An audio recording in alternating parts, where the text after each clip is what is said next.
All right, it looks like most people are connected or getting there. So hi everyone, welcome to our panel today. This is our Curious About Careers in Social Science Research panel. We've got some really awesome alums joining us today. Just so you know who's on the call, my name is Tony Phelan. I work in career exploration and alumni engagement at Macalester. And then I have my colleague here, Mary Emanuelson. She is one of our career counselors, and many of you students probably know her, or at least I hope you do. So yeah, we're going to get started just with some intros from our panelists. I know you've gotten their bios, but just want to make sure you know their backgrounds. And then just to let you all know, we are recording this session today. So if that affects how you answer questions or what you type in, I don't know if that would affect it that much, but just so you're aware of that. And we'll just be sharing it out with people who registered for this event. So if they weren't able to join us today, they'll have the recording. So let's get started with our intros. I'm just going to go in the order you appear on my screen. So Beth, you are showing up first. Okie doke. Well, hi, I'm Beth Mulligan. I'm a class of '99 Macalester grad. I was a psychology major in cognitive science, and then I went and got a doctorate in cognitive psych in Boulder, Colorado. And then and while I was doing that, I decided I wanted to do work that was a little bit more applied. So I took a job at a private company called Corona Insights, where I have been ever since. We are a Denver-based consulting firm. We do market research, evaluation, and strategic planning for primarily nonprofit and government organizations. So I work on a lot of different things. I do a lot of work to help people measure like social marketing efforts. So is your campaign getting people to wear their seatbelts more, or donate their organs, or recycle, or, you know, it's any number of things. Vaccination campaigns. Right now, it's a lot of different things. I also do a lot of program evaluation for nonprofits to figure out if their programs are working, how they're working, how they could work better, those kind of things, as well as just a lot of other statistics and random analyses of secondary data that exist. So I'm in kind of a unique position that I didn't know existed when I went to school, and it's a good way to kind of use social science skills broadly. So I'm excited to chat with you all today. Thank you. Colin, you're showing up next for me if you'd like to go. Cool. Hi, I'm Colin Zastcott. I'm originally born and raised in Minneapolis and then made the long trek to St. Paul for undergrad. Graduated from Mac in 2012 and then went to the University of Arizona, where I got my PhD in social psychology. So at Mac, I was a psych major, anthropology minor. After my doctorate, I took a position as an assistant professor at SUNY Geneseo in upstate New York, where I was an assistant professor for a couple years. And then this past fall, wanted to make the move back home and get to a smaller liberal arts school, kind of more like Mac. And so now I'm an assistant professor of psychology up at St. Scholastica in Duluth. So back in Minnesota, which is fun, and Duluth, which is also lovely. So no problems there. Much of the work that I do is kind of split 50-50. A lot of my work in teaching involves statistics and research methods, but then also more like applied approaches to psychology. So I teach classes in social psychology and more specific classes in understanding prejudice and stereotyping. And then the research that I do, most of it falls into the health disparities world, where we understand the role that healthcare providers play in perpetuating health disparities, oftentimes unknowingly. And we work to identify the manifestation of those things and how do we even reduce those. I'm also a big fan of me-search too. So as a heavily tattooed individual, I study other people with tattoos and a lot of counterculture type things, whether it's why people adopt different unique physical appearances or how those individuals are reacted to in society. So yeah, when my mom said that I would never get a job with tattoos, I think I was out to prove a point, like any Mac kid would. So that's my story. Great, thank you. And Claire, if you could give us a little background. Yes, of course. So my name is Claire Schuh. Hello, everyone. Thanks so much for joining. I'm class of 2011, so I did actually overlap with Colin. I'm originally from, sorry? I think we took an anthropology class together. We did. So I am originally from the Netherlands, and then I went to United World College in Singapore prior to coming to the US and enrolling in Mac. At Mac, I was a double major in geography and international studies and did the concentration in community and global health. And from there, I wasn't quite sure what I was going to do and ended up doing a PhD, which is a little bit of an unusual route for someone who wasn't quite sure what they're going to do. Thought about masters in public health, but then got a great opportunity to do research on a National Institute of Health grant looking at health disparities and access to primary care for underserved Latino populations in Charlotte, North Carolina. It was tied to a PhD in geography. So I jumped right in, did that for 5 years. And then since then, I've held different postdoc positions in College of Education, in public health, health and human services, and then now I'm back in the College of Liberal Arts and Sciences in my third postdoctoral position.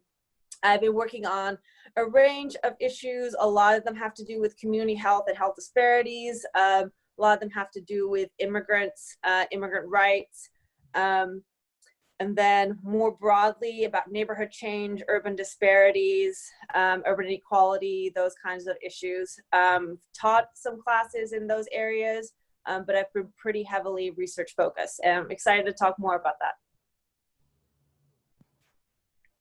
Great, thank you all.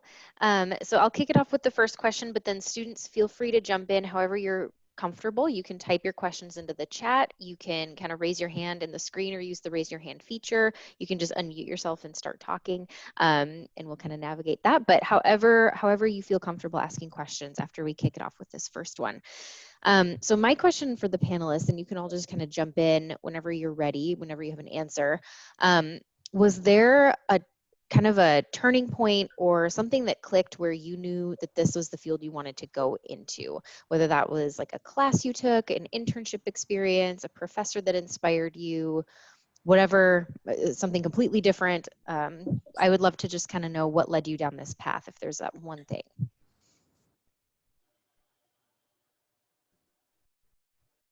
I guess as the most recent Mac grad, the experience may be more salient for me, but for me, it was an interaction with a professor, my psych advisor, Dr. Kendrick Brown, who's no longer at Mac. He's at a different university out in California. He and I had conversations about doing research together. I was very interested in racism responses during sporting events, like when a crowd is chanting racially charged insults at players. Why aren't players just like running into the crowd and starting a melee over that? So we did research together, examining different ways that athletes would respond during competition to racially charged chants from opposing players and opposing teams.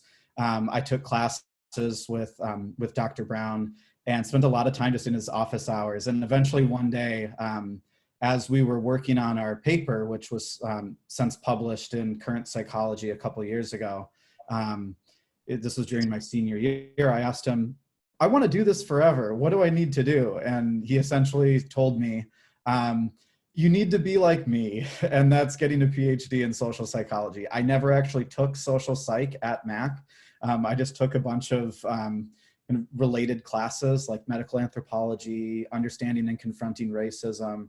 I took a lot of related things, but realized that the passion that I had for applying my interests and science, the interconnection of that, Dr. Brown helped me realize. And yeah, from there, that's all I ever wanted to do, was to be a psych professor. Awesome. So for me, I definitely have never really thought about being a professor while I was at Mac. And even while I was in my PhD program, I never really intended on staying in academia, which is maybe another story. But in terms of at Mac, I originally thought I was going to be a biology major. And then the microbiology class kind of got me a little bit, less excited about that. Nothing against microbiome, but I really wanted to know how the world worked. how it doesn't work in a lot of cases at a national, international level, and at community levels. And for me, that's where things kind of clicked in the social sciences, because they gave me analytical tools to understanding how things work and how the relationships between different people and different factors that were political and cultural and economic and geographic.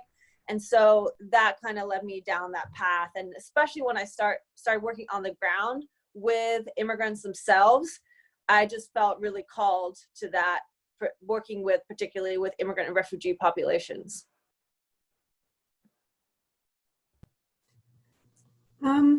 I'm not sure. I did a lot of, I started off as a chemistry major at Mac, and then just kind of felt like that wasn't a field I was going to do anything really new. And I had been assigned to Intro to Psych for my first year course and felt like it was just sort of more exciting. I felt like there was a lot of uncharted territory there. And I think, maybe in the opposite vein to Claire, I guess I thought I would go on and have an academic career. I just figured that was the only thing you really could do if you were, nerdy and smart and wanted to kind of do these sorts of things. And so ending up outside of academia was, I guess, a bigger surprise in my case. But, I kind of always wanted, to feel like I was doing something that mattered, and that was sort of the driving factor. And I feel like personally, I'm the sort of person that just thinks a lot of things matter, and I can get interested in almost anything. It turns out that the career I ended up in that's just sort of exactly the skill set that you need to do it. And so it was just I don't know, it was a lucky find in some sense for me. I had another friend in grad school who had taken a job at the company I'm currently with. And so when I got done, he said, "Oh, hey, we're hiring again if you want to look into this." It was sort of an accidental thing on a lot of levels, but yeah. Great, thank you all. Students, if anyone wants to jump in or type a question. I see, Christian, you have your hand raised if you want to ask your question. My question is to Claire. So I'm an international studies major, and I'm curious if you ever thought about working in a different country, maybe the country that you studied abroad in, or where did you study abroad? Yes, excellent question. And this, might relate to what other people are interested in too. So one thing I was going to bring up is that I did study abroad. I was in Chile for half a year on the Chilean-Peruvian border doing a project about public health, nutritional medicine, and community empowerment. It was one of the best experiences I ever had. If you can get a chance to go abroad, highly recommend it. So much can be gained from an experience like that. I wanted to stay. I had to come back to the US to finish my degree, of course. I've had a difficult journey as someone who is from a different country that will apply to others of you who are international students, but not apply to you who are US citizens. And that I've always tried to stay in the country because I'm worried that if I leave, I won't be able to get back in. And particularly in the recent years, has that become even more tricky, because I've been here for 13 years and I still don't have a green card. And so I'm still kind of navigating that and how that, whether or not I can stay. But to get back to your question, yes, I have thought about international work. I'm still open to that, whether by choice or by force at some point. If I can stay in the US, it's something that's always really appealed to me. But also the nature of my community-based work and the ties that I've made in Charlotte over the past years has kind of kept me here, because I've been really invested in making some local change. And so I hope that answers your question.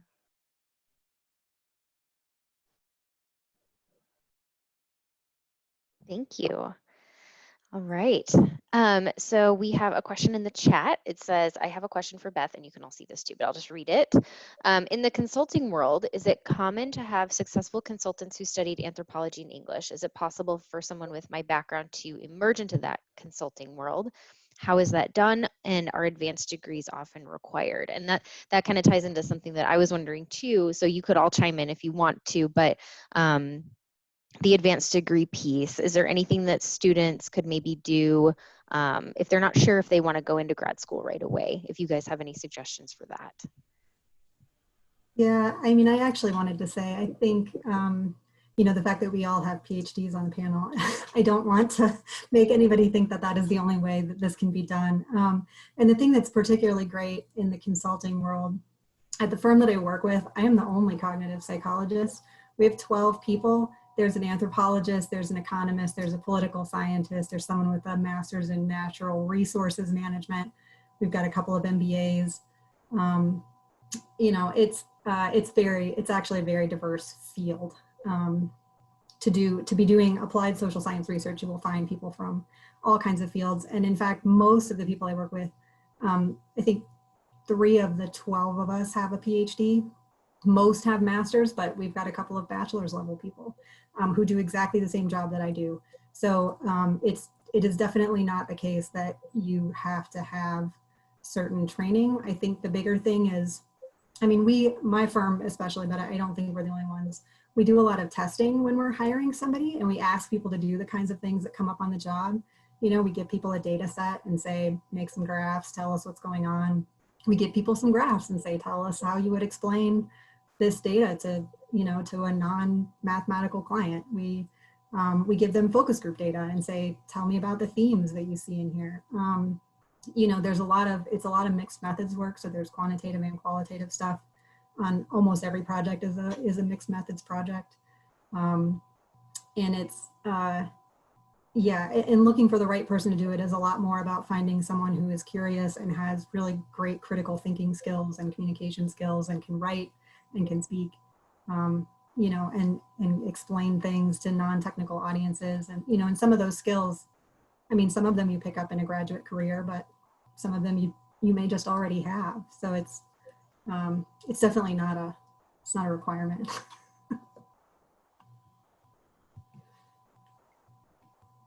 This probably comes from more of my experience of pretty much just living in academia and not getting outside of it, for better or for worse, probably for worse actually. But a lot of the things that I suggest to my students that are either students that I mentor or students in my research lab is to continue to find research experience, because that's going to be the best thing that any company, or even if you're thinking about graduate school, that they're going to be able to see like hard evidence that you can use those skills that Beth was talking about. So things that you could be doing right now, trying to get into a research lab, even reaching out to folks at the U, or at some of the other colleges around in the Twin Cities, even getting outside of Mac if you have to. But finding some sort of experience. I did an internship where I collected data working with kids. I would go into preschools and just test them for different cognitive abilities. And that went back into a big database for nationwide data on understanding early education. Had nothing to do with what I was thinking about in the future, but I knew getting research, collecting data, playing around with it, showing trends to the people I was working with, like Beth was mentioning, you can find that stuff right now too by getting into a lab or using internship experiences that want some sort of research focus. So I think the number one thing that I always tell my students is to try and get those experiences right now. Yeah, and I would kind of build on that. I'm a little bit of a hybrid because the nature of my research as a community engaged applied researcher, I definitely feel like I have one foot in academia and one foot in the community.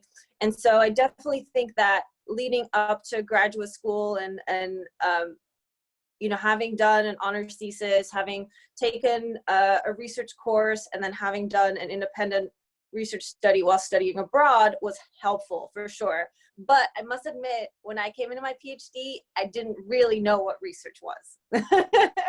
And so where I think I drew, what made me competitive is what I had a lot of on the ground experience. So I worked with a lot of nonprofits, I did community organizing, advocacy work. You can get involved with like political campaigns, you know, either on unpaid or volunteer or internship basis. And those kind of things also just show that you have some kind of practical understanding, because a lot of times when you come from straight from any kind of degree, what people want to see is, okay, maybe you've done well in your courses, but you know, can you function in the real world in the real world again?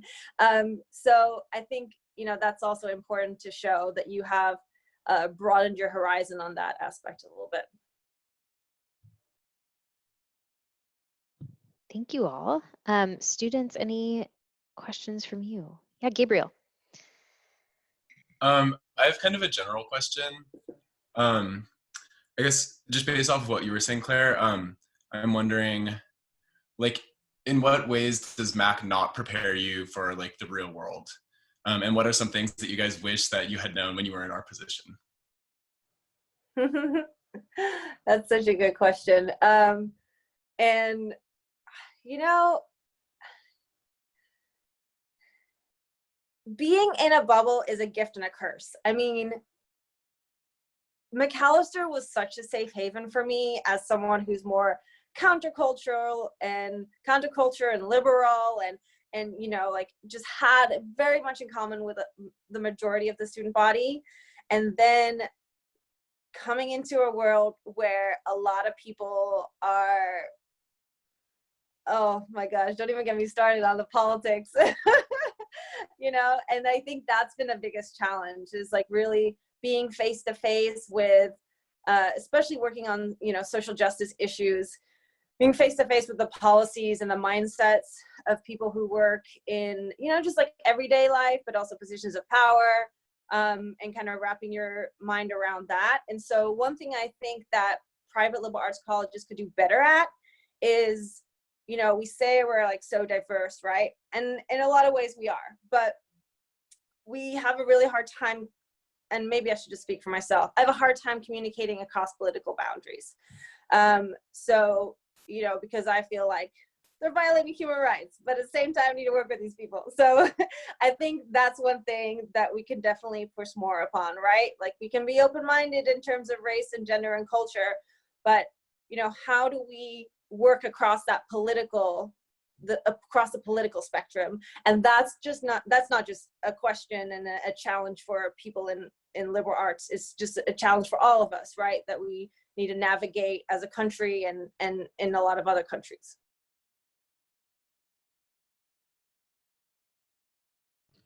To go off of what Claire was mentioning, I think one of the things that Mac didn't really prepare me for in terms of communicating with people that may hold different views or come from different backgrounds was ironically the fact that oftentimes the way that conversation at Mac, at least in my conversations, got structured was based off of thinking about research or thinking about something that you're currently reading or thinking about a really important thinker that we're bringing into the conversation.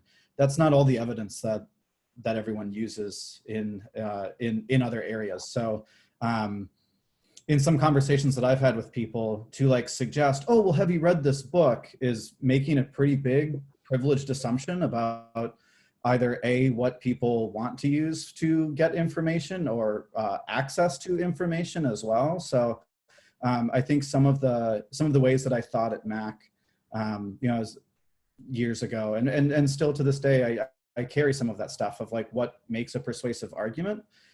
Sometimes when I forget the audience, some of the assumptions I make about what an educated argument even looks like, I think comes from a kind of a Mac colored like lens sometimes.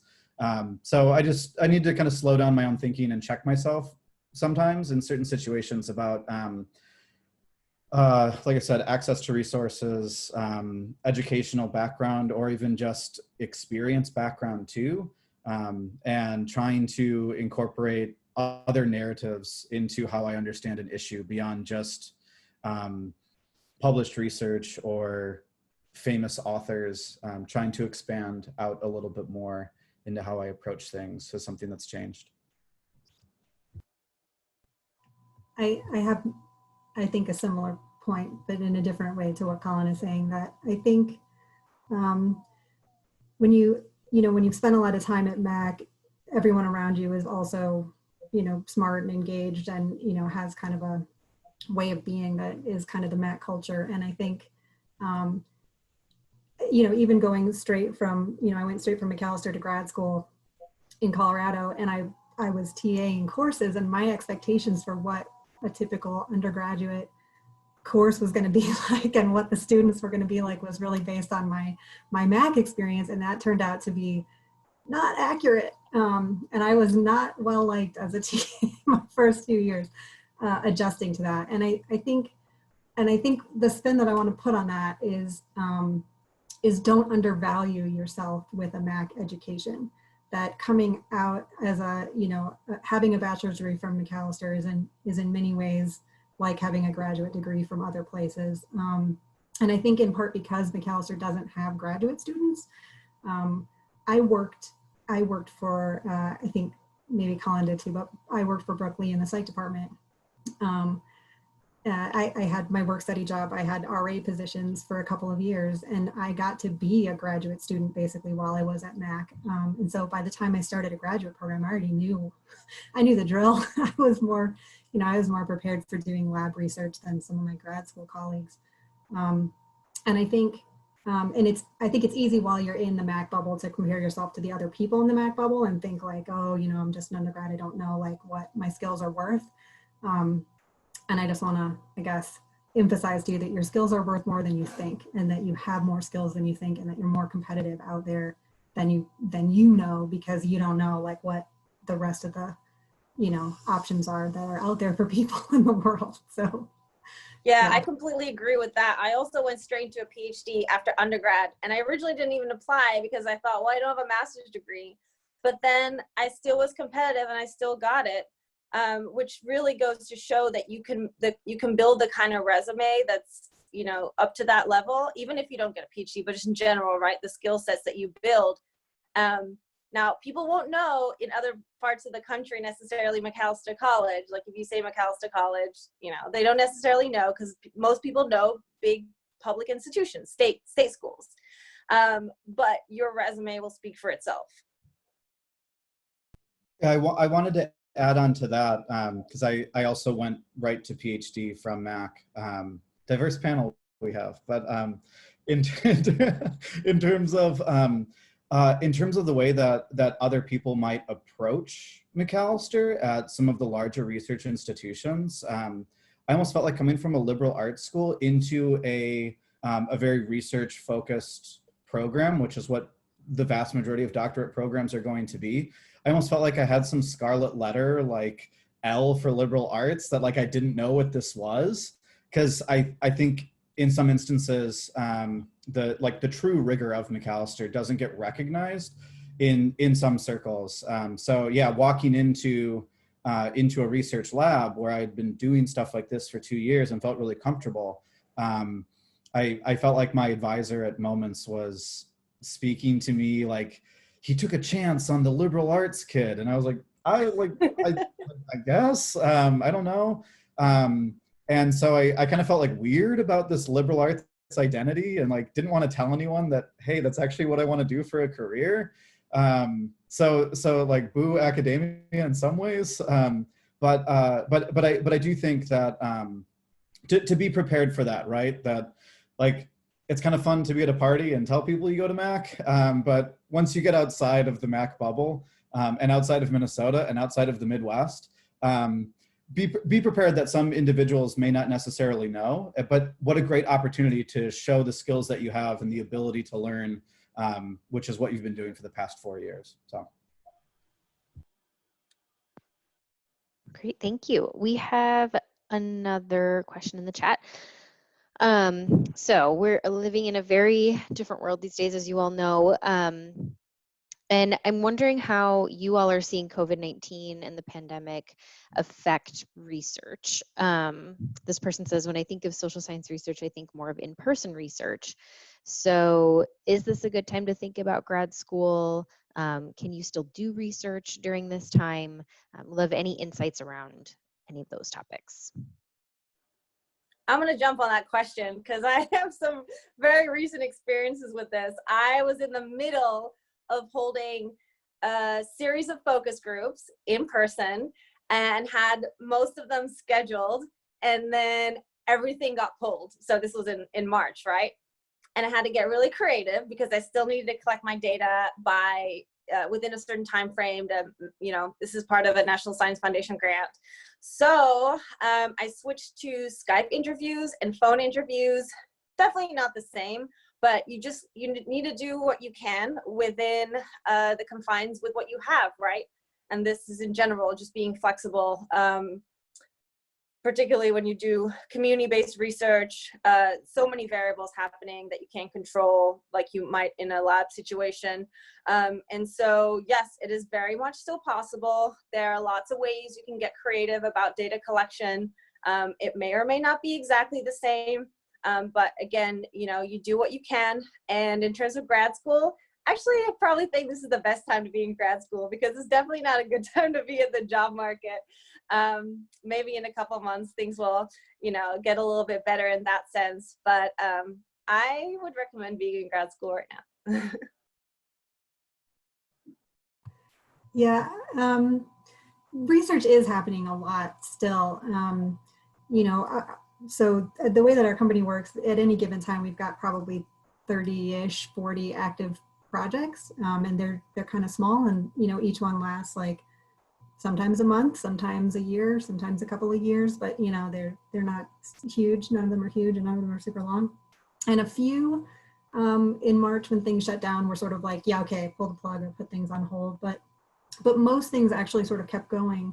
And then in the middle there was kind of an uptick in people going, we need to know what our members need right now, or we need to know, how our, service recipients are doing, or, or whatever, where there was a lot of need to understand how the community was dealing with COVID and what organizations could do to help. And so there was actually kind of an uptick in what people needed information about. And so we ended up doing a lot more research.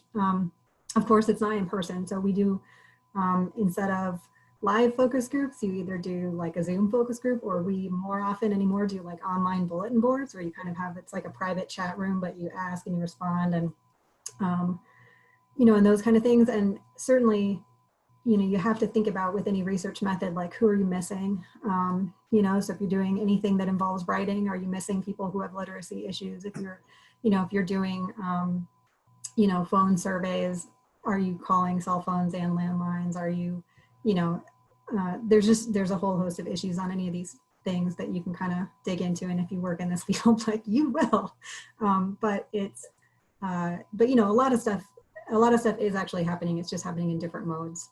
We've done a lot of phone surveys, online focus groups, telephone interviews, Zoom interviews, things like that. So weirdly, what we were hearing early on especially was that participation in a lot of those things was up because people were home and had some time on their hands. And so research participation was actually kind of having a moment when everybody was stuck at home.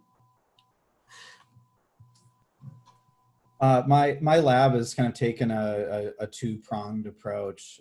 We've focused a lot on using online data collection possibilities. Like Mechanical Turk is kind of a popular website where you can put surveys up and people will respond. There's certainly issues with online research methodologies, but we've utilized that. And another thing that we've been doing, because we were in the middle of trying to collect some pilot data for a grant, was we looked at archival data. So there's a ton of data sets out there that are publicly available. And so we actually went through and did a bunch of like big data, data mining with a really specific question, and a paper on that is under review right now. So in a span of 4 months, we did something with it. So you just getting a little more creative with it. I also think at least in social psychology, was a trend happening anyways, just in order to get larger sample sizes and more representative samples versus just students at colleges.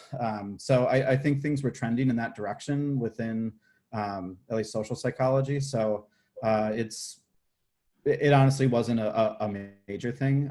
If anything, you just have, at least our concern was extra thoughts about, you know, what are people dealing with psychologically right now during COVID? And that being introduced as a variable into a study is something we were concerned about. But in terms of actually collecting the data, a speed bump, if anything. Great. So it sounds like there's still opportunities out there if students want to get some research experience right now. So that's good. We have another question in the chat, which I'm glad you asked this. Leah, I hope that's how you pronounce it. And she says, so I hope that you all seem to, or she says, I know you all seem to go straight to grad school after undergrad, but I'm a rising senior and not looking to go straight into grad school. I'm wondering if you had any advice for some non-graduate school job options. So something that someone with a bachelor's degree could do right after graduation, whether that's research related or not, just kind of something to get some experience.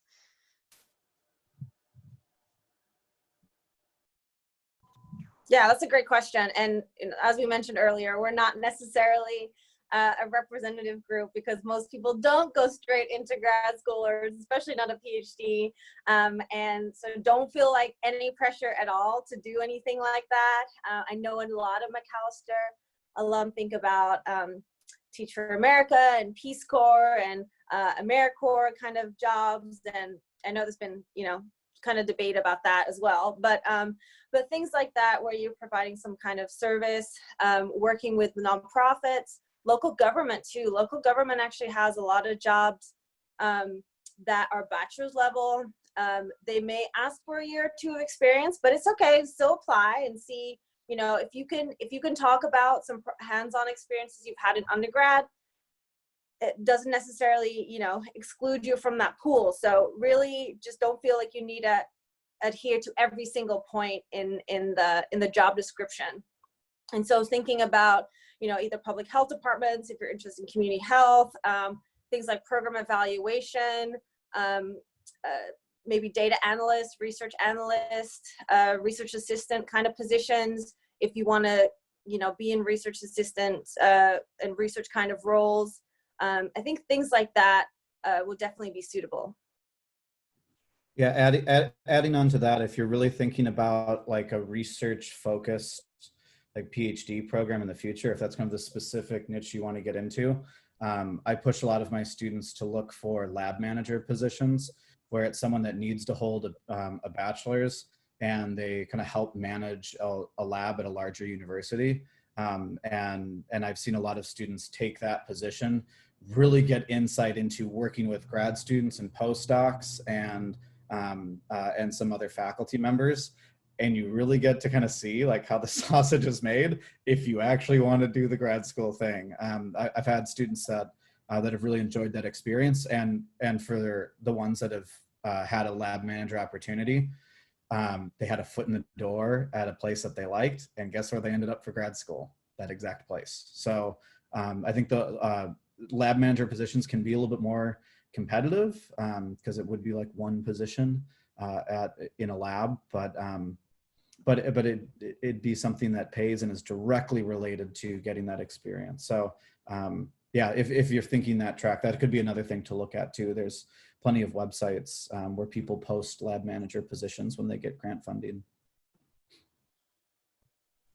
Yeah, and I think sometimes even like PRA positions are like paid research assistant. You can be, you know, at an undergrad level, which is another route in. Probably not as well paid as lab manager spots if you can get them, but is another way to be in the universe. And yeah, and I just want to underscore a point that Claire made, which is don't wait to apply for a job when you meet 100% of the criteria that are listed in the job ad. Like, I think this is a huge fail, and it's a huge fail, especially for women, that you wait until you meet all of the listed criteria before you go for something. And that is not necessary, and you should not do that. Go for anything that you think you can make any kind of reasonable case for your skills at, or anything that you think you'd like to do, because a lot of other people will, and you kind of hold yourself back when you don't go for things because you're worried that you're not, you know, ready for it, or that you don't have the right resume for it. I read a ton of resumes, and a lot of people apply for things that they are in no way qualified to do, and that's kind of okay, you know, like that's sort of the name of the game. But don't you know, don't not be in the pool at all because you're worried about that. And I think, yeah, there's a lot of kind of entry-level research analyst type jobs. And the other track to kind of look at is a lot of jobs within nonprofits, especially smaller nonprofits, are good jobs where you end up being a jack of all trades kind of person because they're in an all hands on deck situation all the time. And if you happen to have researchy skills and you can manage an Excel spreadsheet, you are going to be magical to a lot of these organizations. I work with tons and tons of places that have a database that they can't get any information out of because no one knows how to utilize it. There's just a lot of places that you can go and be really helpful and make a difference and learn a lot of things that would just give you experience to go on to do whatever else you want down the road. So, you know, kind of think about a place where you can plug into a role that's going to open up for you once they realize that you are, you know, competent and that you care about the work that you're doing and that you work hard. And typically, you know, a lot of places, once they figure out that they can put things on your shoulders, will just put more things on your shoulders and you kind of keep getting more and more responsibility as you demonstrate your competence. So those are I good. definitely want to second that too. If you get see any kind of like coordinator positions, program coordinator, hey, you know, like I could run this program for you. And I can also look at the data and analyze it. And if you have some other data lying around, because a lot of small organizations do not have in-house capacity to do any kind of program evaluation. And they also not necessarily have the funds to hire someone to do that. So if you can come along and be proactive and add something like that, not only is it going to help them out, it's going to help you out, because then if you're applying for any kind of graduate school or research position in the future, you can, you know, draw on that experience. Great, thank you all. Just wanted to interject. I was a lab manager at a social psych lab at the U after I graduated from undergrad. I didn't go to Mac, and it actually helped me understand that I did not want to go get my PhD. So it was super fun. I loved it, but things like that can help you figure out that you don't want to go that track too. So experience in general is great. So just putting my 2 cents in. So we do have another question in the chat. How do you decide whether you want to go into industry versus academia? And then how did you all figure out, I know sometimes it's kind of just happenstance, but how did you figure out your kind of niche area specifically?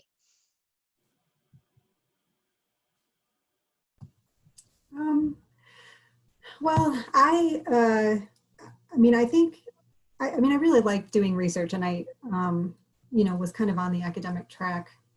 Or I was intending to be on the academic track until the very last minute when I wasn't.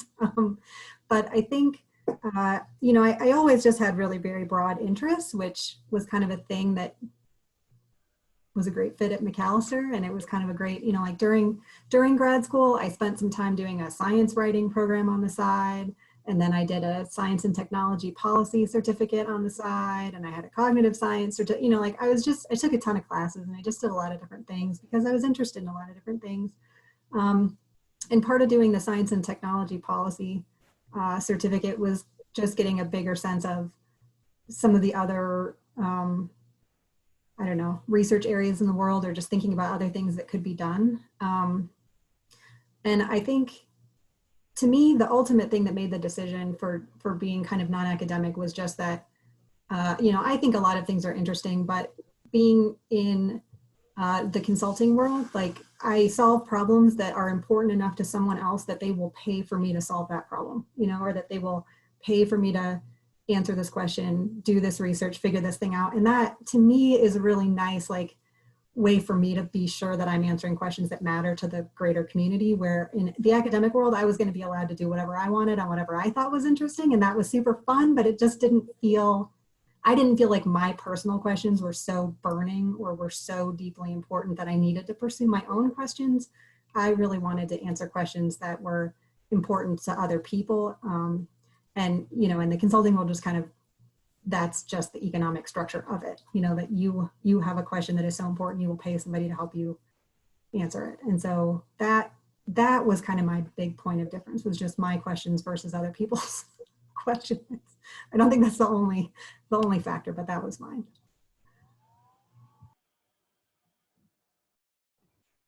For me, I come from a background of like teachers in my family, and had always thought about the education side of it. The thing that I enjoyed most at Mac was presenting stuff in front of other people. So I'd always been really drawn to academia for like the teaching side of the equation. I love teaching with all of my heart. That's why I'm at a liberal arts school. And not at a bigger research institution. Although I probably have to be a better researcher to be at a bigger research institution too. So there's probably a lot of things that are into that, but I love teaching. That's where my passion is. So for me in the academic route, I could get the teaching side of it. And that's why I'm specifically at a liberal arts college too, is because that's where I really get to express like my creativity. I'm the intro psych professor at Scholastica. I love that so much. I get to interact with majors in the business school, nursing majors, students that are walking onto campus for the very first time, seniors that are like, I just have to graduate. I need 4 credits. So I get to kind of work my creative brain with students all the time, and I really enjoy that. For how I kind of figured out that this was specifically what I wanted to do, like with a research area, I was fortunate enough at Mac, and I think the point of a liberal arts education is to take a whole bunch of different classes. I took stuff in anthro, in sociology, in political science. And what I started to realize was like the approach that felt at home for me and how to answer questions about human behavior seemed to fall into psychology, and in a very specific area with applying it to real world scenarios at all times. And that just felt like social psych. So when I went to apply to different grad programs, I kind of noticed a pattern where every single program that I applied to was working with a faculty member that was at the intersection of health and social psych. And it was all applied stuff in like healthcare settings. And so I was fortunate enough again to have a great mentor like Dr. Brown, who was like, like, this is what you're doing. You are doing social psychology. So I was fortunate to have a mentor that I trusted and help guide me in that direction. But I think having like my passion and my like rock being, I want to teach, from there, a lot of the decisions became quite easy. And a fortunate job market too for academia. Yeah, so reiterating what Colin said, definitely if teaching and mentoring is really what drives you, then academia would probably be a better fit. Not that you can't do mentoring and education in any other, you could do it in every position almost, right? But if that's really your focus and you like that classroom setting and working with college and maybe graduate students, then yes, definitely academia would be a better fit. If you are research all the way and students are kind of annoying to you, then, you know, maybe go into industry. And then, I don't know, for me, as like I said earlier, wanting to be outside of academia, but then getting a PhD, sometimes I feel it hindered me a little bit in making the transition out, because they see you have a PhD and there are certain associations with that, you know, you're too narrowly focused, that, you know, you're too theoretical in nature, none of which I think is the case for me personally. So I've learned how to communicate my skills to different groups and different audiences and different industries in different ways, which is definitely something I had to learn. They're more interested in your skills because like the knowledge base you can probably learn, but they really want to know the skills in industry. But I think if you already know kind of, you know, I want to do full-time research, or I want to, you know, don't really want to get my PhD, master's level would probably be better. Again, because I feel like sometimes it does hinder you with the PhD. They're not quite sure what to do with you.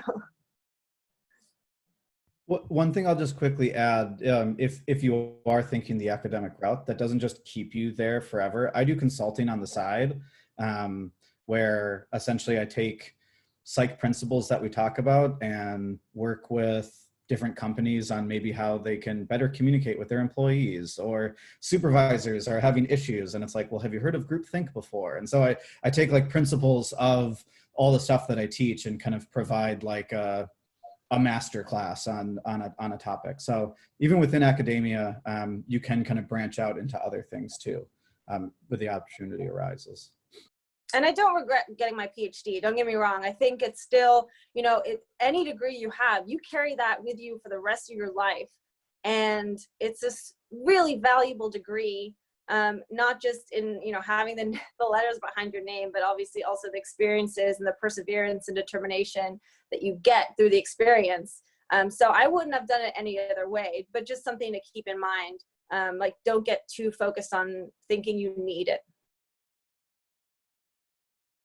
Yeah, I similarly, when I got hired in my job, the owner of the firm that I work for was concerned that I had a PhD. It was not necessarily all asset. It was a little like, you know, we have deadlines and you have to be able to work quickly and you have to be able to work with other people. And, you know, there was a lot of skepticism about whether I was going to be capable of working in a, you know, a business environment. So, yeah, it's not necessarily I mean, it's easier to talk down a PhD, but, you know, but still, like, you do kind of have to defend your ability to be a practical person once you have one. Right. Again, but that's how you learn to communicate with different audiences, right? Don't talk about how many publications you have in academic journals, because they don't necessarily care about that, right? Can you work in interdisciplinary and mixed methods environments? Can you work in a team? Can you meet your deadlines? Do you understand the needs of the client instead of like your own needs? Those kind of things you push to the forefront when you speak with those kind of employers. Thank you all so much. This is all such great advice. So I want to be respectful of everyone's time. And I would ask right now, if the panelists are comfortable, if you could share your contact information in the chat, even if it's just your LinkedIn, if you'd prefer that way, that's totally cool too. You can just say, contact me on LinkedIn. And students, make note of that. I'm also going to send it out afterwards, but if you wanted to reach out, if you have additional questions that didn't get answered, or if you want to have a more in-depth conversation with one of these panelists, please reach out to them. Our alums clearly want to help you. And speaking with someone who works with alums all the time now, there's other people who want to help too. So utilize MacDirect, utilize LinkedIn. Find those people out there who are doing things that sound cool to you and talk to them. They want to help you. So I just want to give a big, huge thank you to our panelists today. I think that this was super insightful and we went a lot of different directions, but it was great. And thank you, students, for your great questions and your engagement. We really appreciate it. So let's give a little virtual round of applause to them. You can use your little reaction thing if you want to. But I hope you all stay safe and well, and hopefully we can do more of these types of events in the future. But thank you all. Thank you. Great questions, Bye. everyone. Bye. Bye. Good luck, everybody. Thank you, Tony. Appreciate you pulling this together. Sure. Yeah, great Thank job. you. Thanks, Tony. Bye. Bye. Bye.